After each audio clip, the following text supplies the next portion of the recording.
차가운 시스템의 시대, 왜 다시 한국인가? 손가락 하나로 모든 것이 해결되는 시대다. 배달은 늦지 않고 예약은 정확하며 응답은 빠르다. 예를 들어 어느 유럽의 도시에서는 식당에 들어가도 종업원이 먼저 말을 걸지 않는다. 필요하면 호출 버튼을 누르고 주문은 태블릿으로 끝난다.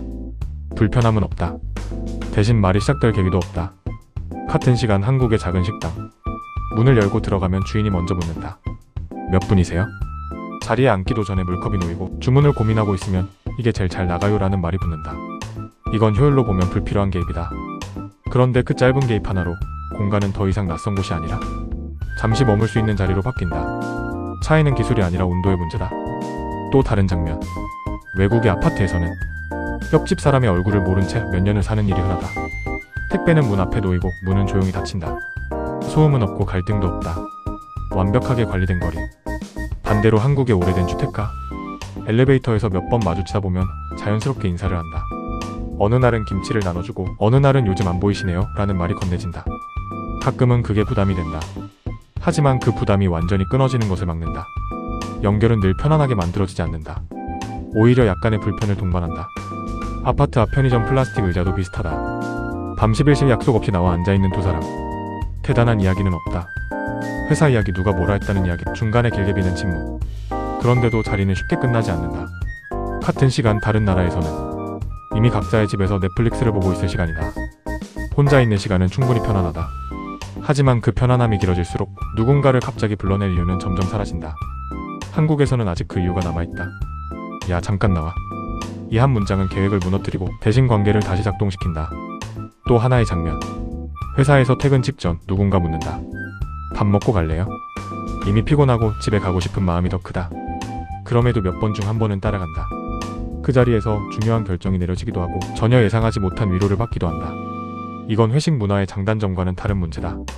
핵심은 가치 있는 시간을 쉽게 포기하지 않는 습관이다. 이 습관은 역사적 조건에서 만들어졌다. 한국 전쟁 이후 모든 것이 무너진 상태에서 다시 시작해야 했던 사회. 제도는 부족했고 시스템은 느렸다.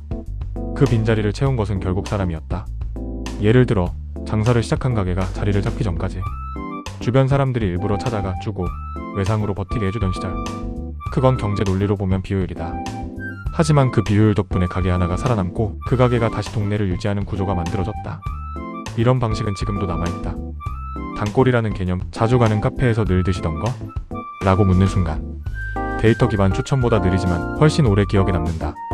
요즘 세계는 점점 더 정밀한 시스템 위로 올라간다. 오차는 줄어들고 선택지는 정리된다. 길을 묻지 않아도 되고 기다릴 이유도 사라진다. 길을 잃는 순간 자체가 거의 없다. 지도는 항상 가장 빠른 길을 제시하고 우리는 그 길에서 벗어나지 않는다. 식당에서도 마찬가지다. 평점과 리뷰가 이미 결정을 대신한다. 실패할 가능성은 낮아지지만 우연히 좋은 곳을 발견하는 순간도 같이 줄어든다. 모든 것이 설명되고 예측되고 관리된다. 그래서 남는 건 틀림없는 선택뿐이다. 그런데 그 과정에서 하나가 빠진다. 설명되지 않아도 이어지던 것들. 왜 그 사람과 계속 연락을 하는지, 왜 그날 그 자리에 더 오래 앉아 있었는지, 왜 특별할 것 없던 하루가 기억에 남는지. 이유를 붙이기 어려운 순간들. 시스템은 그것을 필요 없는 변수로 처리한다. 지워도 문제없는 영역으로 분류한다. 하지만 사람은 그 지워진 부분에서 오히려 오래 머문다. 한국은 아직 그 여백이 남아있는 공간이다. 비 오는 날 우산을 같이 쓰고 걷는 사람들. 지하철에서 졸다가 어깨가 닿아도 굳이 불편함을 크게 표현하지 않는 분위기. 식당에서 반찬을 자연스럽게 밀어주는 손. 이 모든 것은 규칙으로 정리되지 않는다. 그래서 더 오래 지속된다. 결국 중요한 건 이거다. 사람을 어떻게 다루는가가 아니라 사람을 얼마나 놓지 않는가.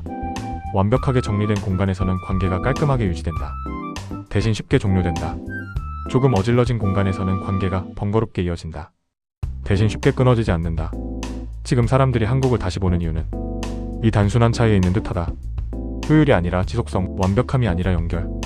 그리고 그 연결은 거창한 철학이 아니라 아주 사소한 장면들 속에서 반복된다. 밥 먹었냐? 잠깐 나와. 이거 좀 가져가. 이 짧은 문장들이 관계를 붙잡고 끊어질 수 있는 순간을 다시 이어붙인다. 그런데 이 방식은 일상에만 머물지 않는다. 자연스럽게 이야기 속으로 스며든다. 한국의 드라마와 영화에는 거창한 사건보다 사람 사이의 온도가 먼저 놓인다. 식탁 앞에 둘러앉은 장면, 늦은 밤 골목에서 나누는 짧은 대화, 말없이 건네는 음식과 눈빛 같은 것들.